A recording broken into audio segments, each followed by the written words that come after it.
নিপা সংক্রমণ ঠেকাতে কড়া স্বাস্থ্য দপ্তর। নিপা নিয়ে গাইডলাইন জারি করল রাজ্য স্বাস্থ্য দপ্তরের 5 সদস্যের চিকিৎসক দল।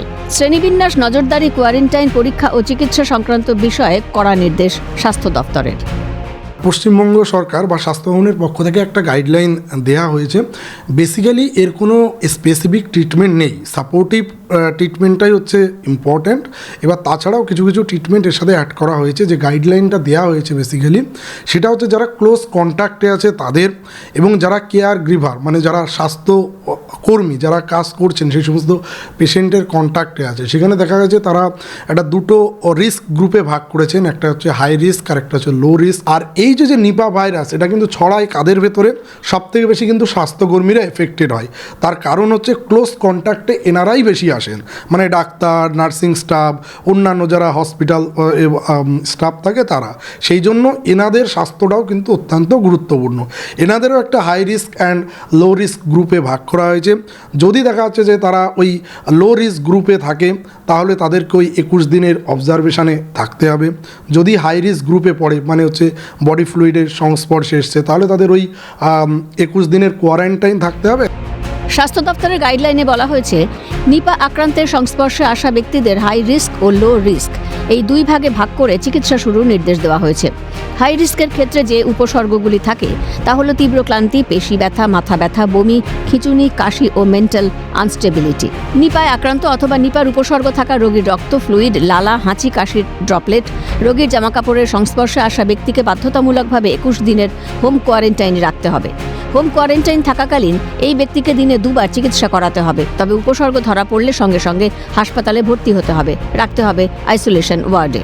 নিপায় আক্রান্ত অথবা নিপার উপসর্গ থাকা রোগীর দেখাশোনার দায়িত্বে থাকা ব্যক্তিকেও পর্যাপ্ত সুরক্ষা নিয়ে কাজ করতে হবে। যাদের কোনো উপসর্গ নেই তাদের ক্ষেত্রে সতর্কতামূলক ব্যবস্থা হিসেবে একটি বিশেষ ধরনের অ্যান্টিভাইরাল ওষুধ খাওয়ারও নির্দেশ দিয়েছে রাজ্য স্বাস্থ্য দপ্তর।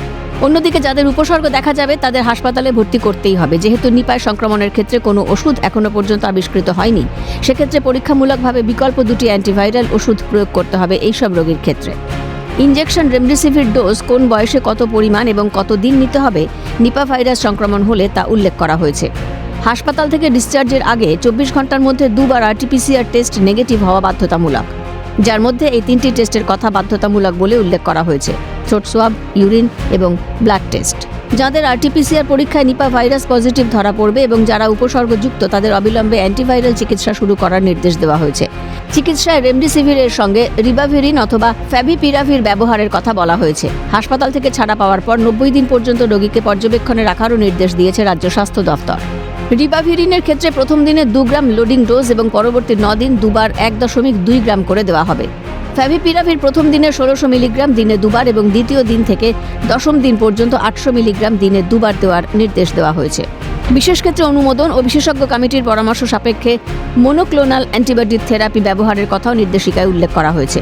পাশাপাশি সংকটাপন্ন রোগীদের চিকিৎসায় ক্রিটিক্যাল কেয়ার বিশেষজ্ঞ, নিউরোলজিস্ট সহ একাধিক বিভাগের সমন্বিত চিকিৎসার উপর জোর দেওয়া হয়েছে।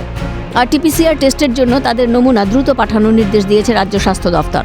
স্বাস্থ্যকর্মীদের কেউ যদি এ ধরনের রোগীর সংস্পর্শে আসেন কিন্তু তার উপসর্গ না থাকলে তিনি মাস্ক পরে PPE কিটের মতো ব্যক্তিগত সুরক্ষা নিয়ে কাজ চালিয়ে যেতে পারবেন।